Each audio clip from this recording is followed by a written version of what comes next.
तो ये कहानी है पितामह भीष्म की। कहानी को तो बहुत सारी रोचक बातें हैं और कई सारी घटनाएं। इस वीडियो स्क्रिप्ट में कई सारी घटनाएं छूट गए हैं जो भीष्म के साथ गुजरी है, और इस वीडियो को छोटा बनाया गया है ताकि आप कहीं उलझन में न पड़ जाएं।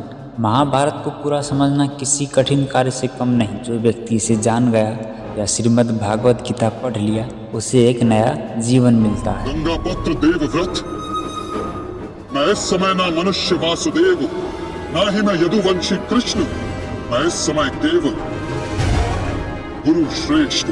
चलते हैं आज की इस वीडियो पे, फिर बात करते हैं महाभारत के बारे में। जैसा कि आप लोग को पता होगा कि 2-3 एपिसोड जो मेरा आ चुका है महाभारत की टॉपिक पे, एक अद्भुत शख्स के बारे में बात करेंगे। तो चलिए चलते। आज हम बात करेंगे महाभारत के एक ऐसा योद्धा जिनकी वीर और तपस्या की हर कोई प्रभावित होता है। जी हाँ, हम बात कर रहे हैं भीष्म पितामह की कहानी। भीष्म पितामह का असली नाम देवव्रत थे। देवव्रत बचपन से ही अद्वितीय गुण और साहसी थे। उनकी शिक्षा और युद्ध कला प्रशिक्षण महान ऋषि परशुराम ने दिया था। देवव्रत को धर्म और नीतियों का पालन करने वाले एक आदर्श योद्धा माना जाता है। अब आते हैं भीष्म पितामह यानी कि देवव्रत की प्रतिज्ञा, जो इस महान योद्धा की पहचान बनाई है। राजा शांतनु ने भीष्म पितामह को सरस्वती नामक की सुंदरी से विवाह कराने का प्रयास किया। सरस्वती के पिता ने शर्त रखा कि उनके बेटे को ही राजा बनाया जाए। देवव्रत ने यानी भीष्म पितामह ने अपने पिता की खुशी के लिए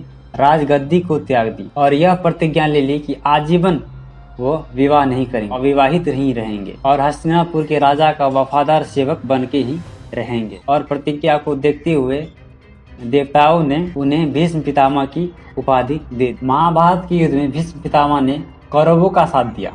हालांकि वो जानते थे धर्म पांडवों के साथ, लेकिन उन्होंने अपने वचनों का पालन किया और दुर्योधन का साथ दिया। महाभारत के युद्ध में भीष्म पितामह 10 दिन तक सेनापति रहे और पांडवों को कड़ी चुनौती दी। भीष्म पांडवों को पराजित करने के बहुत करीब थे। अर्जुन भीष्म का सामना करने में असमर्थ लग रहे थे। श्री कृष्ण पूरी शक्ति से लड़ने की प्रेरणा दी, फिर भी अर्जुन भीष्म को रोकने में असफल रहे। फिर श्री कृष्ण क्रोधित होकर भीष्म को ललकारा और अपना सुदर्शन चक्र उठा लिया। मुझे ऐसा करने पर विवश मत कीजिए गंगापुत्र, मैं आपका वध कर सकता हूँ और ऐसा करने के लिए मुझे शस्त्र उठाने की आवश्यकता नहीं, केवल ये चक्र ही पर्याप्त है। उन्होंने प्रतिज्ञा की थी कि युद्ध में हथियार नहीं उठाएंगे। फिर पितामह भीष्म ने खुद को समर्पित कर दिया श्री कृष्ण को। तब अर्जुन दौड़ते हुए श्री कृष्ण का पांव पकड़ लिया। श्री कृष्ण शांत हो गए और अर्जुन को निर्देश दिया कि वो अगले दिन शिखंडी को आगे करके भीष्म का वध करे। युद्ध के 10वें दिन के बाद अर्जुन ने भीष्म पितामह को परास्त किया, लेकिन उन्होंने अपनी मृत्यु का समय स्वयं चुना। उन्हें इच्छा मृत्यु का वरदान था, इसीलिए वो अपने आत्मा का त्याग मकर संक्रांति के दिन किया।